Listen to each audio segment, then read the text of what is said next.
गुरु प्यारी साध संगत जी, आपका ये भाई विनोद लंदन से आज फिर से मुखातिब है और आज आपके समक्ष कबीर साहब जी द्वारा लिखित ग्रंथ अनुराग सागर के आगे के अंश पेश करने जा रहा है। उम्मीद करता हूँ कि मेरे सभी भाई बहन इस अनुराग सागर के अंश सुनेंगे और अपने जीवन में लाभ उठाएंगे। आज कल से आगे निरंजन का अष्टांगी से मिलना। छंद। पुरुष सेवा वश भय तब अष्ट अंग है दीन हो, मान सरोवर जाहे कहिए देह धर्म ही चीन हो। अष्टांगी कन्या हत जेत रूप शोभा अति बनी, जाहो कन्या मान सरोवर करो रचना अति घनी। कबीर साहब जी फरमाते हैं कि निरंजन की सेवा भक्ति से खुश होकर पुरुष ने 8 अंगों वाली एक कन्या अष्टांगी की रचना की, जो बहुत ही सुंदर और मनमोहनी थी। पुरुष ने उससे कहा कि तुम मानसरोवर द्वीप में निरंजन के पास चली जाओ और ये जीव बीज उसे देकर सारी सृष्टि की रचना करो।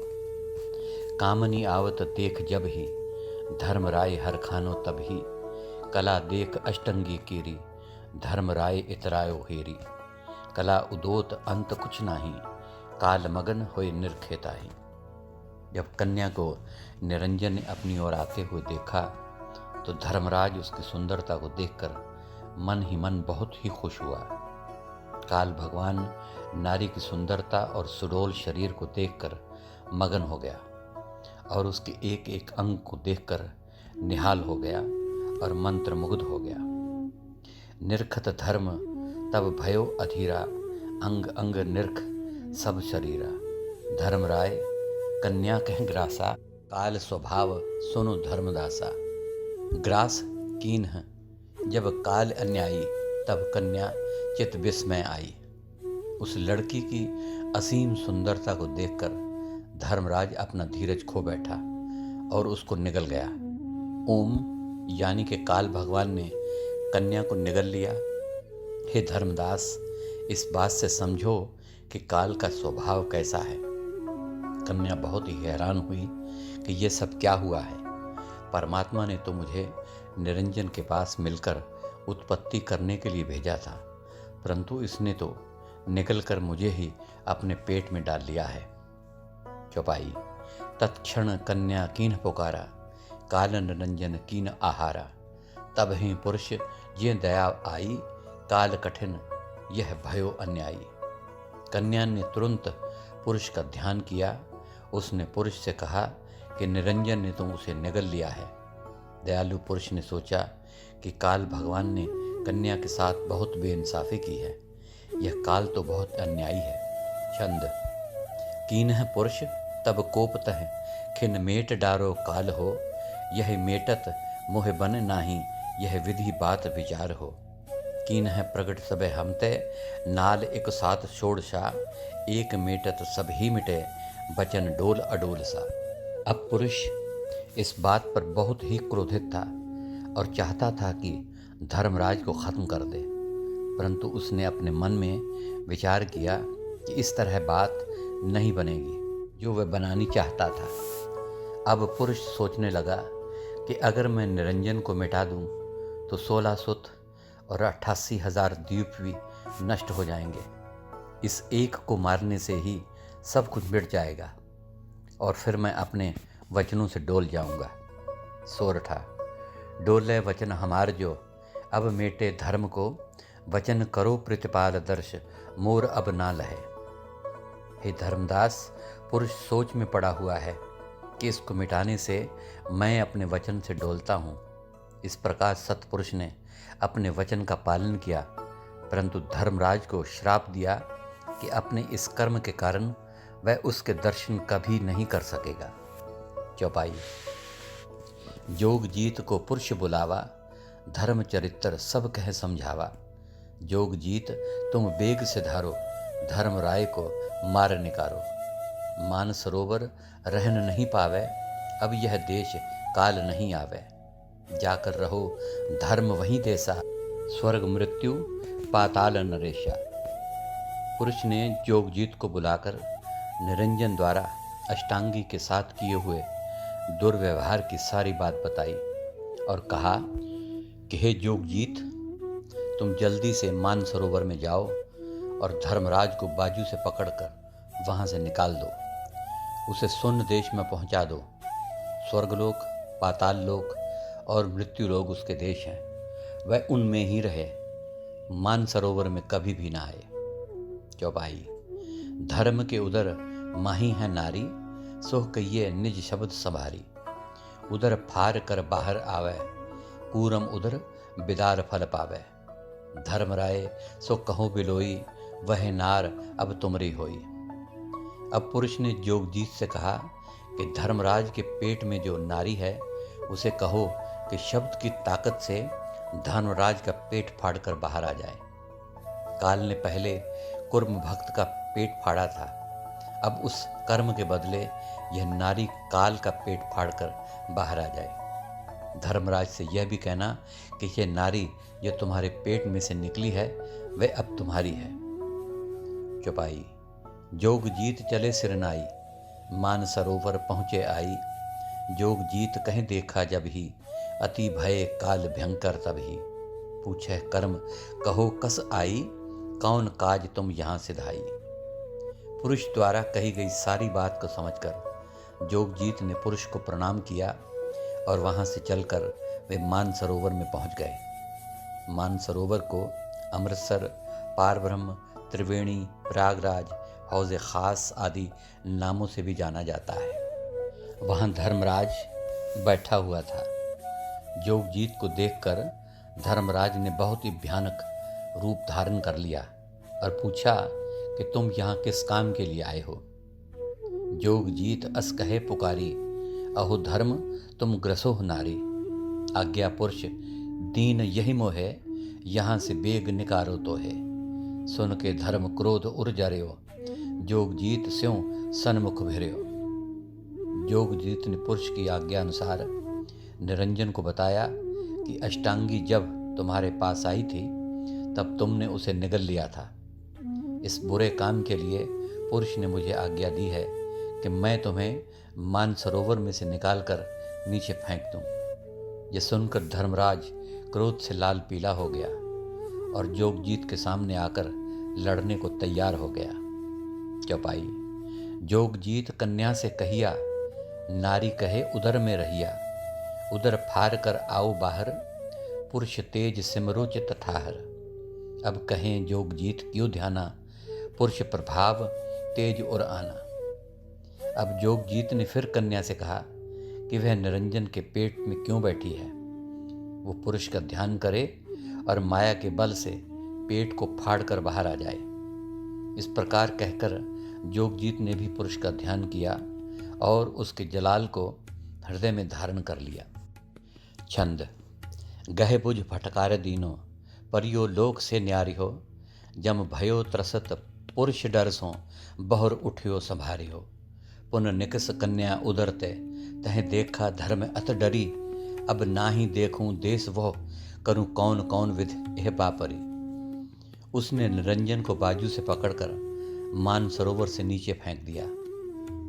इससे धर्मराज पुरुष के डर से कांप उठा, परंतु फिर उसने अपने आप को संभाला। उसी समय कन्या बाहर आ गई। धर्मराज को देखकर कन्या डर गई और सोचने लगे कि यह तो मेरा देश नहीं है, यह सब कैसे हो गया, अब मैं क्या करूं। सोरठा। कन्या रही सकाए, त्रसित काल के डर अधिक। रही सो शीस निवाए, आस पास चितवत खड़ी। कन्या बेचारी काल के डर से बहुत बहुत घबरा गई और सर झुकाकर उसके पास खड़ी हो गई। वह घबराकर आसपास चारों तरफ देखने लगी। चौपाई। कहे धर्म सुन आद कुमारी, कहा त्रास तुम करत हमारी। पुरुष रची तोहे हमरे काजा, इकमत होए करहूं उपराजा। हम हैं पुरुष तुम ही हो नारी, अब मत करो तुम त्रास हमारी। धर्मराज आद कुमारी से कहने लगा कि तुम मुझसे मत डरो, पुरुष ने तुम्हें मेरे लिए ही बनाया है और ये कहकर मेरे पास भेजा है कि निरंजन जो कुछ कहे तुम वैसा ही करना। आओ हम दोनों एक मत होकर सृष्टि की रचना करें। मैं पुरुष हूँ और तुम मेरी स्त्री, इसलिए तुम मुझसे मत डरो। चौपाई। कन्या कहे सुनो है ताता, ऐसी विधि मत बोलो बाता। अब मैं पुत्री भई तुम्हारी, जब ते उदर माह लियो डारी। तुम तो अहो हमरे ताता, जेठा बंधु प्रथमे है नाता। और कन्या ने कहा कि हे पिता, तुम मेरे साथ ऐसी बातें मत करो। तुमने मुझे निगल कर अपने पेट में डाल लिया था। अब मैं तुम्हारे पेट से जन्म लेकर आई हूँ, इस कारण मैं तुम्हारी बेटी हूँ और तुम मेरे पिता हो। उसके बाद कन्या ने कहा कि हमारा पहला नाता भाई बहन का है, क्योंकि हम दोनों एक ही पिता की संतान हैं, इसलिए हम भाई बहन हैं। तुम्हें पुरुष ने पहले पैदा किया और मुझे बाद में, इस नाते से तुम मेरे बड़े भाई हो। चौपाई। भ्राता जेठ तो हे हम जानी, कहा हमार लेह तुम मानी। मंद दृष्टि नहीं चितवो मोही, नहीं तो पाप होई गो तो ही। कहे निरंजन सुनो भवानी, यही मैं तो हूँ कहे सहदानी। इससे आगे कन्या कहती है कि मैं तुम्हें अपने बड़े भाई का आदर देती हूँ, तुम मेरा कहना मानो और मुझे बुरी नज़र से मत देखो, ऐसा करने से तुम्हें पाप लगेगा। निरंजन बोला कि हे आदि भवानी, मैं तुम्हें एक बात बताता हूँ, उसे ध्यान से सुनो। चौपाई। पाप पुण्य हम ही सो होई, लेखा मोर न लहें कोई। पाप पुण्य हम करहो पसारा, जो फांस्यो सो होए हमारा। ताते तोहे कहूँ समझाई, कहा हमारे लेहो सिरनाई। निरंजन ने आदि भवानी से कहा कि पाप और पुण्य का जाल मैंने ही बनाया है, जो इसमें फंस जाएगा वे मेरा ही हो जाएगा। मेरा लेखा मांगने वाला कोई नहीं हो सकता, इसलिए मैं तुम्हें समझा रहा हूँ कि सिर झुकाकर तुम मेरा कहना मान लो, इसी में तुम्हारी भलाई है। चौपाई। पुरुष दीन तोहे हम कह जानी, मानो कहा हमार भवानी। विहसी कन्या सुन अस बाता, एकमति होए दोई रंग राता। रहस वचन बोली मृदबानी, नार नीच बुद्धि रति ठानी। उसने कहा कि हे आदि भवानी, पुरुष ने तुम्हें मेरे लिए ही भेजा है और आते समय तुम्हें यह भी कहा था कि निरंजन का कहना मानना।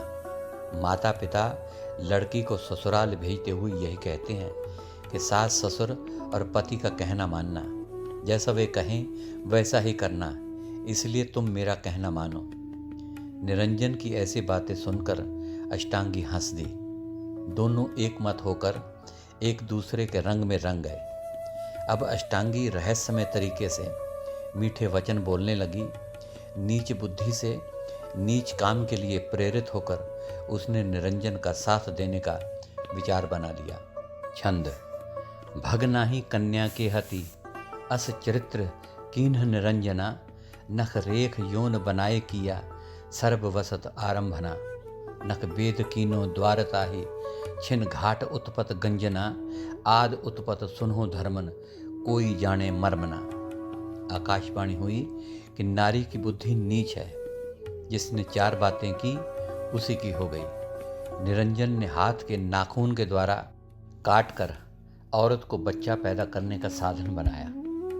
पुरुष ने तो सारे हंस ही बनाए थे, परंतु निरंजन ने दुनिया की उत्पत्ति के लिए 10वें द्वार से नीचे आकर स्त्री और पुरुष बनाए।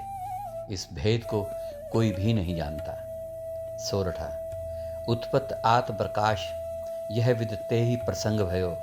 कीनो भोग विलास, कन्या काल एकमति भयो। इस प्रकार संसार की उत्पत्ति करने का साधन तैयार हो गया। निरंजन और आदि भवानी सहमत तो पहले ही हो चुके, अब उन्होंने भोग विलास भी किया। चौपई। ताहे पाछो ऐसो भयो लेखा, धर्मदास चित करो विवेका। कुरम उदरते भयो प्रकाशा, अगन पवन जल महे आकाशा। 5 अंश ताहे सो लीनो, गुण तीनो सो सब सो दीनो। यह विधि भयो तत्व गुण तीनी, धर्म राय रचना कर लीनी। कबीर साहब जी आगे फरमाते हैं कि हे धर्मदास, इसके बाद मैं तुम्हें आगे का हाल बताता हूँ, उसे ध्यानपूर्वक अच्छी तरह समझो। निरंजन आग हवा, पानी, पृथ्वी और आकाश तो कुर्म भक्त के पेट से लेकर आया था। ऊपर से लाए गए रजो, तमो और सतोगुण को इकट्ठा करके भोग द्वारा माता के पेट में रखकर उसने मनुष्य का पुतला तैयार किया। फिर उस पुतले में रूह रखकर उत्पत्ति शुरू कर दी। चौपाई। गुण तत्व सम कर देवी दीना, आपन अंश प्रगट कर लीना। बूंद तीन कन्या भग डारा, तासंग कीनो अंश सुधारा। प्रथम बूंद से ब्रह्मा भयो, रजोगुण पांच तत्व तह दयो। दूसरो बूंद विष्णु जी भयो, सतोगुण पांच तत्व तह दियो। सारी चीज़ें इकट्ठी करके आद भवानी को दे दी और उसने अपने अंश को प्रकट किया। 3 बूंद कन्या के गर्भ में रखी, जिसके द्वारा ब्रह्मा, विष्णु और शिव जी महाराज जी का जन्म हुआ। पहली बूंद से ब्रह्मा जी पैदा हुए और उन्हें 5 तत्वों का शरीर और रजोगुणी महकमा प्रदान किया गया।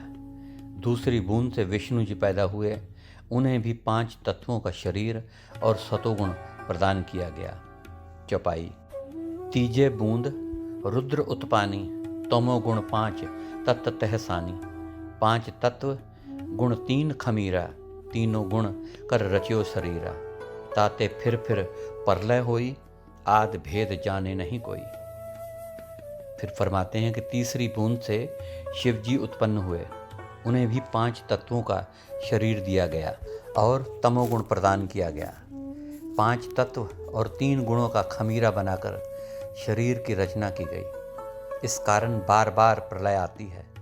प्रलय के समय धरती पानी में घुल जाती है, पानी को आग और आग को हवा और हवा को आकाश खा जाता है। सारा सिलसिला खत्म हो जाता है, अर्थात मृत्युलोक, आकाशलोक, पाताल लोक खत्म हो जाते हैं।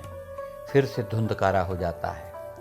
आद काल से चले आ रहे इस भेद को कोई नहीं जानता। चौपाई। कहे धर्म कामन बानी, जो मैं कहूँ लेह सो मानी। जीव बीज अह तोहे पासा, 16 रचना करो प्रकाशा।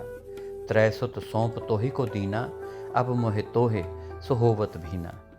अब धर्मराज बोला कि हे नारी, जो मैं कहता हूँ तुम उसे मान लो।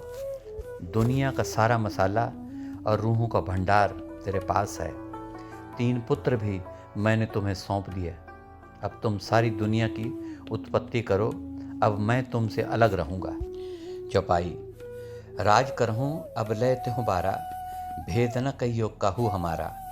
मोर दरस त्रय सुत नहीं पाई, जो मोहे खोजत जन्म से रही। अस कहे मता दृढ़ हो जानी, पुरुष भेद नहीं जाने प्राणी। 3 पुत्रों के साथ तुम राज्य करो, मेरा भेद किसी बालक को मत बताना। मुझे ढूंढने में अगर वे सारा जन्म बिता दें तो भी वे मेरा दर्शन नहीं कर पाएंगे। जब कोई मुझे ही खोज ना पाएगा तो सत्पुरुष को कैसे खोजेगा। मेरे ये वचन अटल हैं कि कोई भी प्राणी सत्पुरुष के भेद को नहीं जान पाएगा। फिर फरमाते हैं कि त्रैसुत जब ही होए बुद्धमाना, सिंह मंथन देव पठो न दाना। जब तीनों पुत्र बड़े होकर बुद्धिमान हो जाएं तो उनको समुद्र मंथन के लिए भेज देना। छंद। ये कहो बहुत समझाए देवी, गुप्त भय तब ही आप हो। सुन्न गुफा निवास कीनो, भेद न लहे कोई त्रास को। वहाँ गुप्त यहाँ संग सबके, मन निरंजन जानिए। जीव पुरुष अभेद नहीं, चीन पावे आप प्रकट आनिए। इस प्रकार आद भवानी को समझाकर निरंजन खुद अलोप हो गया और सुन्न के मैदान में चला गया। त्रिकुटी और 10वें द्वार के बीच के स्थान को सुन्न का मैदान कहा जाता है। हे धर्मदास, अलोप होने के बाद भी निरंजन सबके अंदर अपने एजेंट मन के रूप में समाया रहता है। उस पुरुष का भेद वही पा सकता है जिस पर स्वयं उसकी कृपा हो जाए और वे संत महात्माओं से नाम लेकर नाम की कमाई करे। सोरठा। जीव भय मतहीन, परस अंग सो काल को। जन्म जन्म भयो खिन, मोर्चा कर्म अकर्म को। जीव सताए काल, नाना कर्म लगाए के। आप चलावे चाल, संकट दे पुन जीव को। तो हे धर्मदास, काल के स्पर्श से पैदा होने के कारण जीवों पर काल का रंग चढ़ गया है और वे मतिहीन हो गए हैं। मन के कहने से अच्छे बुरे कर्म करते हुए जन्म जन्मांतरों तक दुखी होते रहते हैं। कई प्रकार के कर्मों में बंधकर काल जीवों को सताता है। चाल तो काल चलता है, पर कष्ट जीवों को भोगना पड़ता है। 84 लाख योनियों में बांधकर तरह तरह से फंसाकर तकलीफ़ें दे रहा है। सो गुरु प्यारी साध संगत जी, आज के लिए इतना ही, और कल अनुराग सागर के आगे के अंश आपके समक्ष रखे जाएंगे। तब तक के लिए इस नाजीज़ को इजाज़त दीजिए और मेरी तरफ से प्यार भरी धन धन सतगुरु तेरा ही आसरा, हाजिर नाजर जिंदा राम तेरा ही आसरा कबूल फरमाएं।